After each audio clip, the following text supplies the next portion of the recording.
users should be thinking about this in general?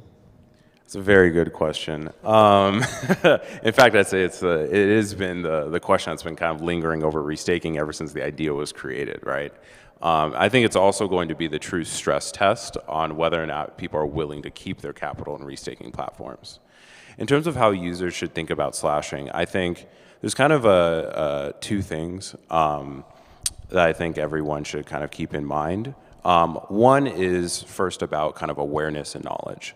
So when you're interacting with the restaking platform, whether it's an LRT like EtherFi or directly with like Eigenlayer Symbiotic, this is a completely different dynamic than traditional staking. Like the game has completely changed.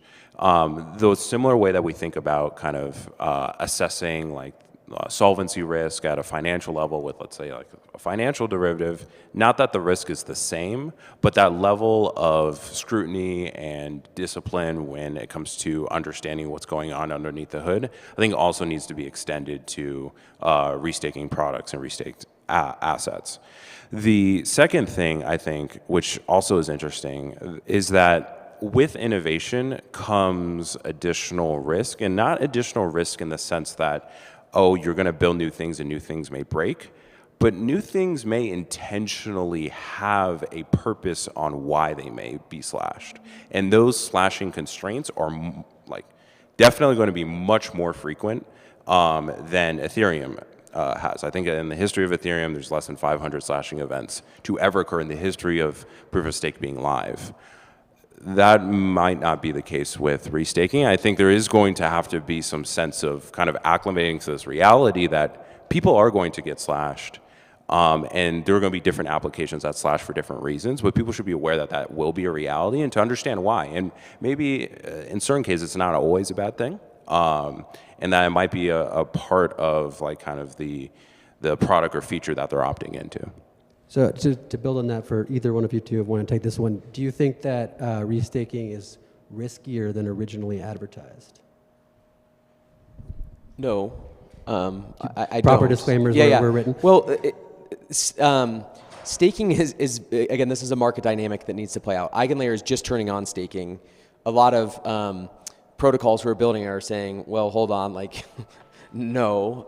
And then Symbiotic started with slashing, but the basically each, what they call a network or protocol, gets to set their own slashing terms. So I completely agree with Chunda that restaking will have slashing events, but like the market dynamics are still so immature because there's not enough incentive for protocols to turn on, to like say yes to slashing, and capital, if slashing is turned on, is certainly not getting enough return to say yes to that, right? So I think we'll see some of those market dynamics play out.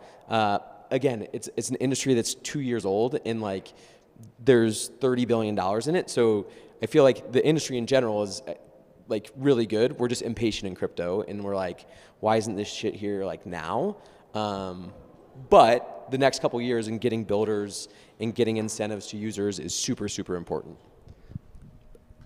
I was going to say, building confidence in putting your crypto into a new application or in a smart contract that is new. I mean, yes, you have this high level of assets that are being restaked. That's a good signal for people to have more confidence in participating. But as a newcomer or people who've been around for a while who've lost funds in some smart contracts that were already had a lot of AUM, but I think that's where the risk still is, because there are issues or challenges around Solidity smart contracts still. And I am an investor in the space. I do believe in it, but I think that's always one side that will keep newcomers from continuing to want to participate.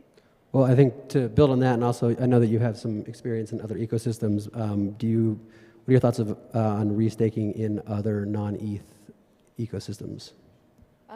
So I was in the Cosmos ecosystem. I still have assets there. They were turning on this different liquid restaking tokens and protocols. I like that.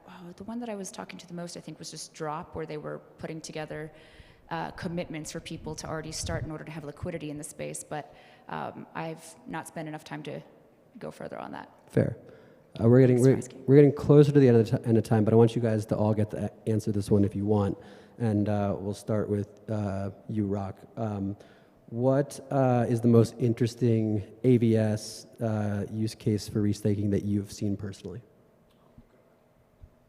Or one of, you don't have to pick your favorite, so you don't have to pick favorites. I mean, there's several things that are being built right now that are interesting. I guess the pre-confirmation stuff is probably like the best use case, I guess, that I've seen. And actually Oracle's probably. So like Redstone and eOracle, I think, are the first two that are going live, and both will pay out in tokens on EigenLayer. So that probably is the best use case. The pre-confirmation space, again, a lot of market dynamics to figure out there with the validators in the market, but I'm very interested to see how that one plays out because I think there's a lot of potential in pre-confs. I think on my end, I'll cheat because it's kind of not an AVS, but it's a use case that's dependent on restaking. Protocol called Cap Labs. They're focusing on like kind of financializing. Also a client. Also a client. Shout out. Rodman Law Group, Denver, Colorado. But a really fascinating use case on saying like, okay, how can we use restaked collateral to actually support financial activities, and not financial activities on chain. Financial activities off-chain from large institutions, which I think is a really out-of-the-box and innovative use case for restaked collateral that, although may share some risks, is, I think, an experiment worth pouring some resources into. So I guess also restaking adjacent is, I mentioned earlier, Veda Labs. I'm an investor, just as a disclosure.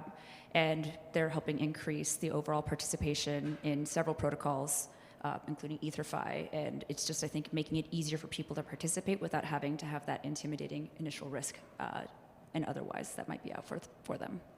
All right, last one. If we're having the same panel 1 year from now at ETHDenver, what do you think has changed in the restaking ecosystem? What do I think has changed, or what has to change? Either one. It is super important that there's AVSs or networks that are paying out tokens. So I would say, like, fast forward from now, 25 or 30, like more than 25 or 30 protocols on both EigenLayer and Symbiotic that are paying out with paying rewards with a token. EigenLayer has to prove that this is going to make it 100%. So aligned with that. AVSs need to have their revenue models correlated with restaking. If there's no monetary incentive or shared economics with restaking at the protocol level, it's not going to work. All right. Well, I think we did almost perfectly on time. Thank you all for listening to us and letting us pontificate. Thank you to our panel. And I think that's it. Thank you. Fantastic. Thanks, guys.